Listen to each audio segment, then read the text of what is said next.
Well, welcome to another installment of Bible Slash Chat. I was actually hoping to hear the music, Kevin. Oh, not this time. No, I could. Never mind. yeah, you can do it for us. Another time. Can you? I Maybe actually not. don't remember what it is. Uh, I was thinking of the old one. Remember? How's it go? Nice. So John's not here with us. That's fine. He can get a day off from Bible Slash Chat.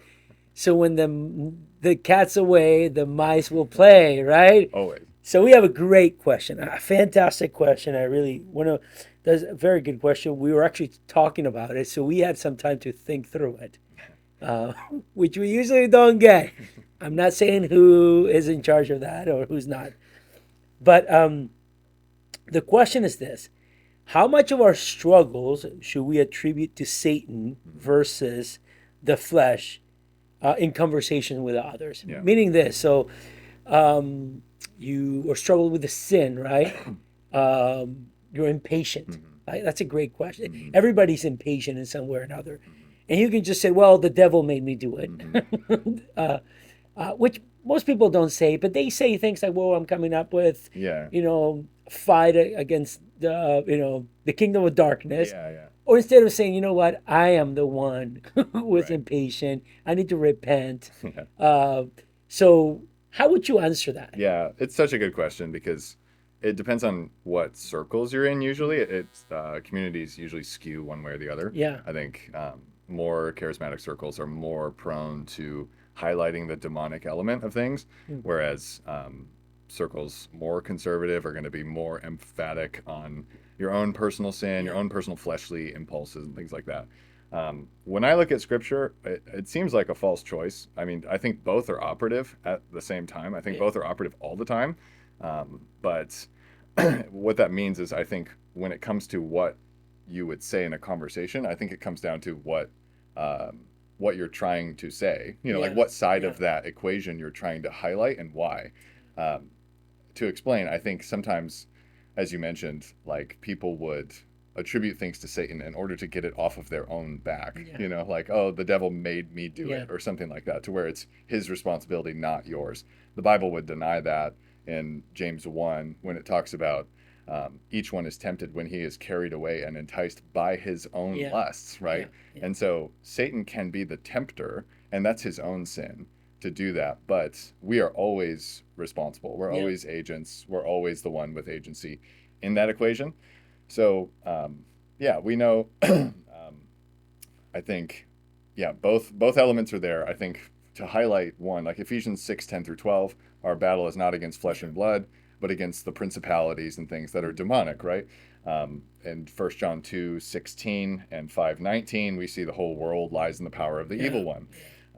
We see that Satan is behind these things. Yeah. In James 3, it talks about wisdom that's not from God, a kind of thinking that's not from God, and it highlights that as earthly, natural, and demonic. Mm. And so like James has no issue saying that's demonic thinking in that world system of godless thought, right? Yeah. So sinful, godless thought is demonic, and so demons are behind that. They're not necessarily the one. They're not thinking it for you. Like Yeah. we're the ones thinking it, but those ideas are are demonic in nature, and the flesh. When Paul talks about it in like Romans, I think that's basically shorthand for engaging in what James would call demonic thinking.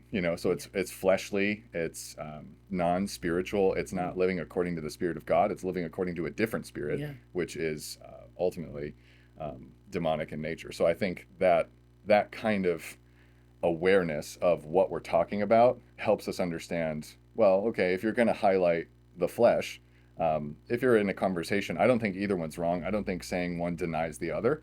I think that it just comes down to what you want to say. So Yeah. if I just want to highlight my own brokenness and my need for walking by the Spirit of God internally, I would say, my flesh is so weak, or things like Yeah. that. Yeah. And then, but if I want to highlight the cosmic scene for people and see what it is that we're up against. You know, Paul would say we're not up against flesh and Yeah. blood, like Yeah. we're up against spiritual forces that Christ has um, come to destroy. You know, Mm. 1 John 3:8, come to destroy the works of the devil. Yeah. So I think that's kind of the simple answer to that. Yeah. Is Yeah.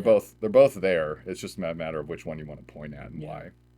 That's like super helpful. I think some people might be a matter of semantics, Mhm. right? But then for other people, like you said, it could be just them trying to, Yeah. excuse themselves. Well, like like some people say, I get angry because I'm Italian, we're hot blooded. Instead of saying that, they're like, well, I get angry because the devil made me do Right. it. It's his problem. Now, one other question, Yeah. one other component to this is, we hear a lot of people saying, well, Satan was, tempted Jesus. Hmm. Jesus was tempted by Satan in the wilderness. Obviously, it wasn't the only temptation Jesus Hmm. endured, but the ones that we have in Hmm. Matthew 4, Right. for example.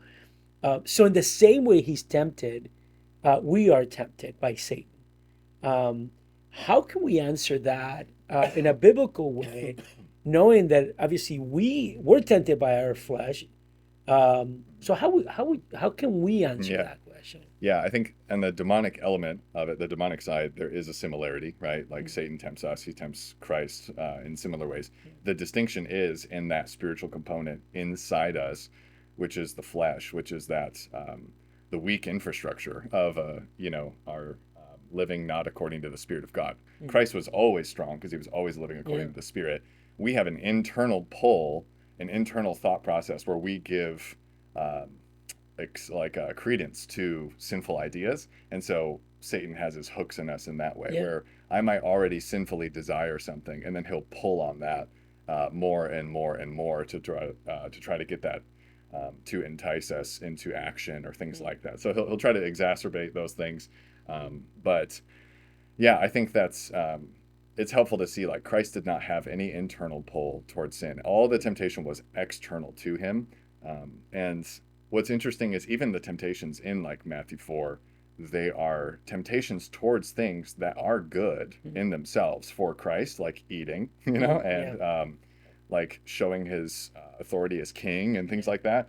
But His reliance on the Father, right? yeah, Yeah. yeah, like those are good things. It's not Yeah. wrong for him to eat. It's wrong for him to eat in a way that God has not told him Yeah. to. Yeah. And so that's the main thing. It's a good desire that he would have given into in a time that was not helpful. Yeah. Like for example, to get the kingdoms of the world, when Satan says, you'll get all the kingdoms of the world, that's not wrong. He's going to get the kingdoms of the world. It's just that's the wrong way to get them. Yeah. So in Jesus's temptations specifically, they're not towards things that are like inherently sinful Yeah. in that way, if to distinguish that with like the hunger and things like that. But that's different than someone who's tempted towards cocaine or Yeah. whatever. Like those are different things, but still sins, still temptations, just the same. It's just helpful to highlight what it is that we're looking at when we look at Jesus. Mm.